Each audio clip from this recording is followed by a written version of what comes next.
What does the word autism mean to you? Like, what do you actually know about it? Have you perhaps had autism described to you as being something a person has, is causing certain behaviors, or maybe just straight up as a disease? Maybe you've heard that autism has different levels of severity, ranging from high to low functioning. Or maybe you even have an openly autistic person in your life who's been taught to believe all this stuff about their own identity. The point of this video is to address a few of the ideas about autism I think are problematic, to hopefully make you understand how much of the common knowledge about it is wrong. So, let's get started. When we talk about illnesses, we very often actively separate the illness from the person we're talking about. Think about how we talk about depressions, for instance. When we talk about a clinically depressed person, we don't say they are depressed, we say they have depression. By saying that, we're not only stating that they have a mental illness, but also that the illness is something they have, something they carry around, and is not inherent to them, something outside of them as a person. Now think about how we talk about autism. We do the same thing, right? We usually don't, for instance, say that they are autistic. We say they have autism. This means we treat autism as separate to the person it is affected. Why do we do this? Well, I think it's because we see the thing as inherently bad. We talk this way about depression, for instance, because depression is something undesirable in and of itself. This means that by doing this to autism, we treat it as something bad and unwanted when it in fact is not. We end up looking at autism as something that requires fixing or treatment. We start seeing it not as simply a different way of being, but as a disease. This way of looking at autism is probably what has led to many harmful practices and ideas, such as ABA therapy, or trying to avoid autism by not taking vaccines, and very irrational, obviously, fear that they will cause this horrible disease. Of course, all of this isn't simply down to the words we use to talk about it, but is more about how we collectively view it. I would, however, like to propose that viewing autism as a disease is both a consequence and perpetuator of this, and needs to change if we're to make the world less hostile to people like me. Autistic individuals are often accused of being unable to feel empathy, which of course is another big misconception about autism. People assume we can't feel empathy simply because we sometimes have a hard time expressing our emotions in an appropriate way. This is simply false, because most autistics in fact have a strong sense of empathy and care very much about other people.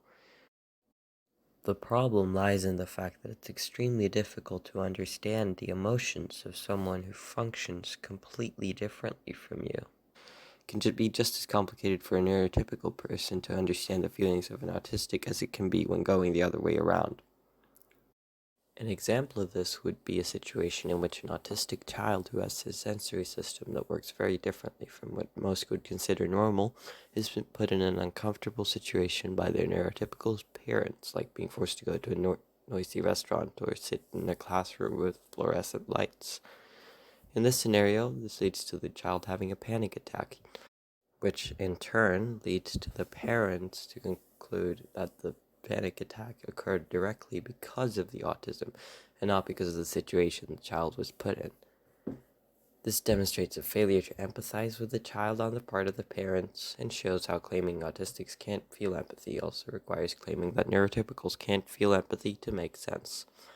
And while the parents' reaction to this may seem reasonable for neurotypicals, for anyone who has experienced something like this, the contradiction is evident. Being in situations like this can actually be traumatic for some autistics, and telling a neurotypical person their trauma isn't due to their traumatic experience, but to them being neurotypical, is insane. So why shouldn't it be the same when going the other way around? Despite being autistic, I haven't really experienced a lot of direct ableism. You see, I have what's called high-functioning autism, which used to be called Asperger's syndrome and was seen as something separate to autism because of research being insufficient. This new category, however, is just as misleading as its predecessor, as it implies it's easier for someone with this condition to function in society than it is for someone with the so-called harder version, low-functioning autism. When you get diagnosed with high or low-functioning autism, you're diagnosed by someone else, someone outside of yourself. This means the person putting a label on you cannot possibly have any idea what you're actually going through on the inside. You see, what having high functioning autism means is basically that your visible symptoms are fairly mild and that you seem to be able to conform to society's expectations of you without any significant problems. This presents a problem as a person who's been told their whole life by society that they need to behave normally when they naturally do not do so is bound to change their behavior to suit what the world around them demands of them. Some examples of this would be carefully analyzing all social interactions to find what does and does not work, hiding how the stress that comes from having a different sensory system affects them, often leading to anxiety, and suppressing their stimming despite requiring it to function well. This is called masking, and can also be very harmful in and of itself, as the mask requires an enormous amount of energy to keep up. This means that we who get diagnosed with high-functioning autism get that diagnosis because we've worked very hard all day, every day to keep up the illusion that we are functioning well and to avoid being isolated and bullied for our differences. When I found out I was on the autism spectrum, it was like a huge weight had been lifted off my shoulders. I finally had an explanation for why I seemed to experience things others seem to not experience, for why I sometimes had such a hard time communicating with my peers, and for why I became so passionately interested in some things while having a very hard time pushing myself to learn other things, for why I felt so miserable all the time, really. All my life, I'd been spending a huge amount of energy on analyzing my surroundings to learn what I could and couldn't do, which parts of me I had to suppress. Of course, I didn't do this consciously, but rather completely automatically. Can't know for sure how it started in me, but I do know that if someone told me to stop making that sound, I didn't take that as, could you please stop doing that specific thing and maybe try stimming in a less irritating way? But rather as, you are a terrible person and you have to stop completely, right now. This again ties into how autism and the traits it is associated with are seen as bad and unwanted, leading to autistics not understanding themselves as autistics, but rather as flawed. Anyway, every school day I came home extremely exhausted and self-isolated as soon as I could. At this time, I hated going to school. Usually it wasn't the schoolwork itself that was hard, and on paper I was actually doing really well with it. It's more about the environment it took place in. There was so much constant noise, and it was constantly working to maintain the illusion that I was fine. The worst part was that I didn't actually notice how it was affecting me in the moment. It wasn't until I got home I subconsciously let the bubble burst. After a while, the stress started manifesting physically, and I developed irritable bowel syndrome. This was the time at which my parents started looking for medical help, and after a few months of looking for physical causes for my symptoms, my mother told me about something she thought lined up pretty well with my experience. That was the moment my autism diagnosis started. I just want to point out here how lucky I am to be diagnosed and to have parents who understand what autism is. A lot of people mask their autism so well that they go undiagnosed and end up having to live the enormous amount of pressure that comes from changing their entire person to adapt to what is expected of them and blaming themselves for problems that aren't their fault throughout their entire lives. There are also many autistics who got diagnosed when they were younger with parents who didn't see their children as autistic, but rather, as I talked about before, as having a disease. My point here is that the assumption that the severity of your suffering can be determined from outside of you is false. And since this is the foundation of the idea of low and high functioning autism, we can now hopefully understand why this concept itself is harmful.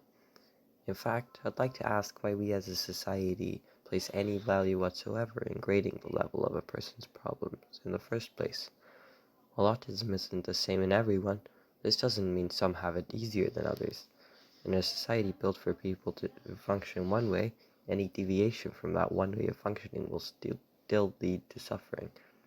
Even if we had a system that perfectly measured how someone's differences affect their well-being, which we do not, there's not really any point to grading that in the first place.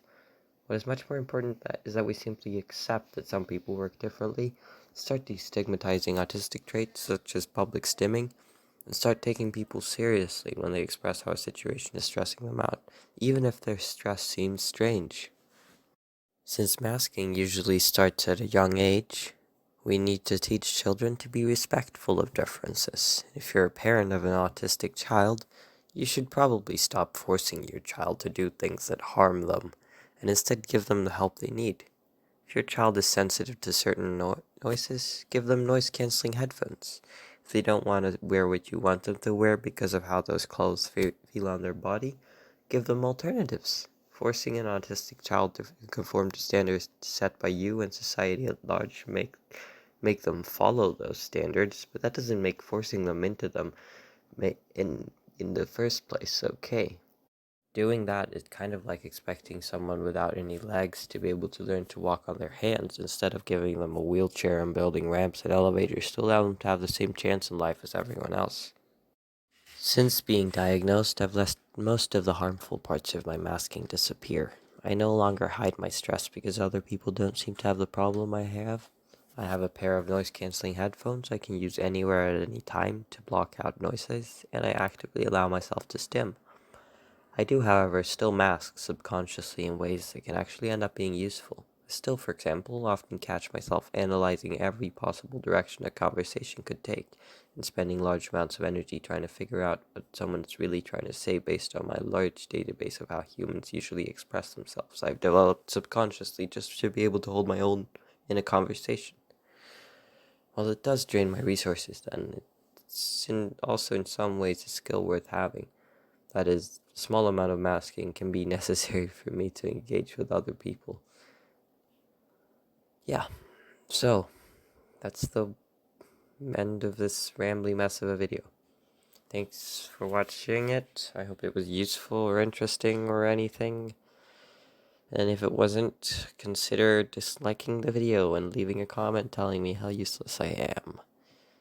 Anyway, yeah, bye.